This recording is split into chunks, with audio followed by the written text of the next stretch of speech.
On the long list of things that made it seem like we had it much better in the 1990s was the healthy battery of mainstream erotic thrillers. Would you tell us the nature of your relationship with Mr. Boz? I had sex with him for about 1.5 years. I liked having sex with him. He wasn't afraid of experimenting. I like men like that. Men who give me pleasure. He gave me a lot of pleasure. For a beautiful, lusty moment, we were in a golden age of respectable smut. The sex film's evolution was long and storied, starting with stag reels, the early part of the 20th century, taboo-busting roughies in the 1960s, wild, sometimes violent free love in the 1970s, as well as the mainstreamization of pornography. As that split off to the home video market in the 1980s, neo-noir gained a soft European sensibility, and soon stopping the plot for sex scenes was not just the province of hardcore. To capture a little more of that European flavor of titillation and abjection, America imported a couple of foreign directors who had no particular hang-ups about sex and violence to reconfigure the levels in mainstream stateside eroticism. This resulted in a number of thrillers and procedurals that were able to turn into Emmanuel movies for a few minutes every act. At its 1990s peak, the erotic thriller had a sleek package, and inside was something beautifully over the top that ensured that every part of the film-going experience was provided in one evening, away from the kids, or on a particularly racy first date.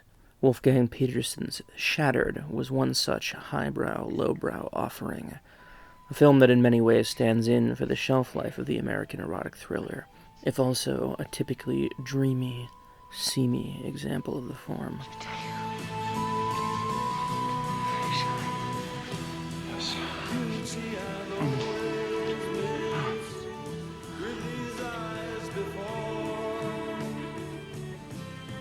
Just what truth is, I can't say anymore, 'cause I love you. Yes, I love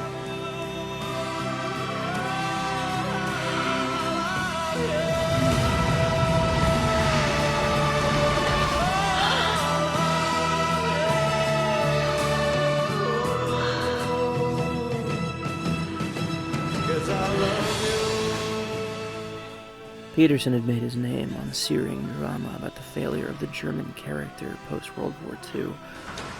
Und? Was ist? Hast du dich für eine Lehre entschieden? Ich weiß nicht. Ach, du weißt nicht. Na schön. Ab morgen arbeitest du in der Gärtnerei. Nein. Ein für alle Mal. Hier gibt's keine Widerrede.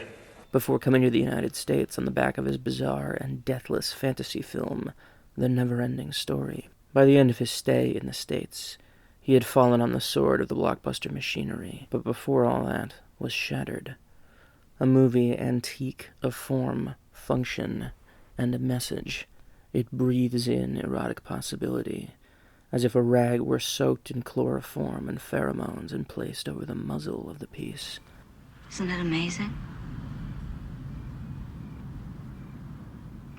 If only life could be that perfect, that still.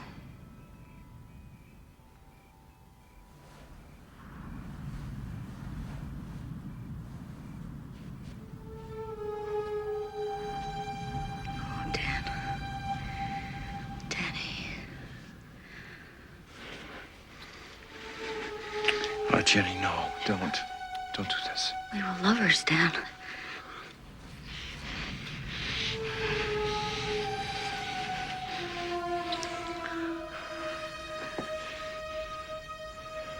Hacienda?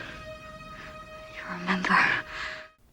Tom Berenger plays a man who wakes from a coma with amnesia and must slowly rediscover who he is. In short, a powerful, rich architect with a beautiful wife and a number of unsavory secrets. Or is he? The details were deemed too ludicrous for words back in 1991, but today they seem charmingly of their moment, when every erotic thriller was predicated on a ludicrous third-act reveal. Whose idea was the ship?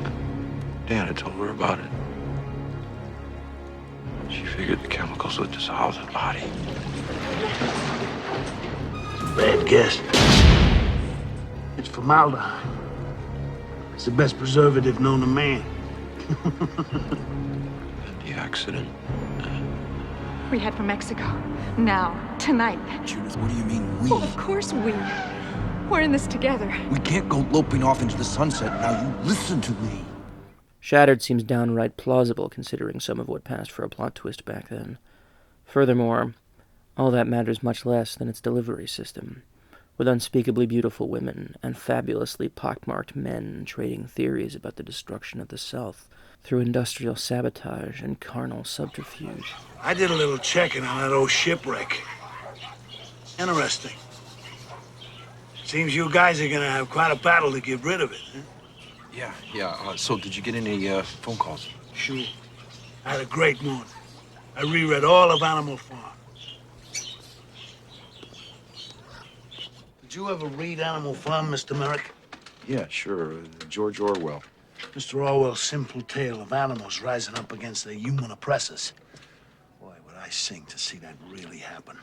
Take your ship, for instance. Do you know what your guys are gonna do with it? They're gonna tow it a mile out of U.S. waters and sink the sucker. The fact that it's full of toxic waste doesn't seem to bother anybody, except, of course, the fish. But fish don't buy condos, so who gives a shit? Joanne Whalley and Greta Scacchi weren't given roles like this for more than a few years before a chauvinist system replaced them with other younger women, which is all the more insane when you see how spellbinding they are in a movie like Shattered. On its face, an unremarkable entry to a year's film calendar. Jesus. There is no Stan. You shot him. You were drunk, Dan. At Scott's party, we had a fight. I made you take me home. Then you went really crazy. I ran upstairs and locked myself in and called Stanton for help. He came over. And you... We got rid of the body. Then we had the accident. They appeal to the id of a man who has misplaced his impulses in excitingly different ways. Okay. Came this close to being killed. She didn't even sprain her ankle. You think about that. She was thrown clear. Was she falling? Or jumping?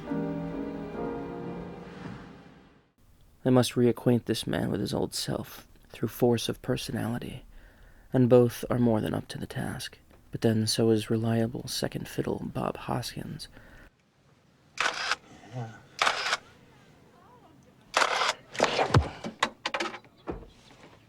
What the fuck am I doing? I'm looking through a lens.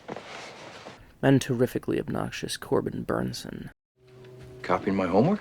No, just taking a look at what you've been doing while I've been gone, and it looks pretty good, considering. Yes? Considering you have no idea of what the fuck you're doing. Everyone takes a trope and passes it like the Olympic torch, which was easy enough to do, with such a handsome track to run. Roy Arbogast's special effects.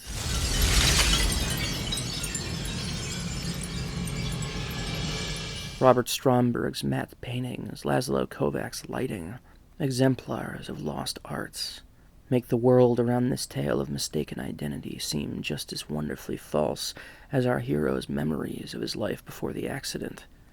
The unforgettable images could seem like the cover of a cheap romance novel, or as if they were pulled from the misty depths of grungy genre cinema. As Berenger discovers himself, Petersen shows us the full expression of his artistry. It's not so much that I mind that people balked at this film in particular, or any like it at the time of its release.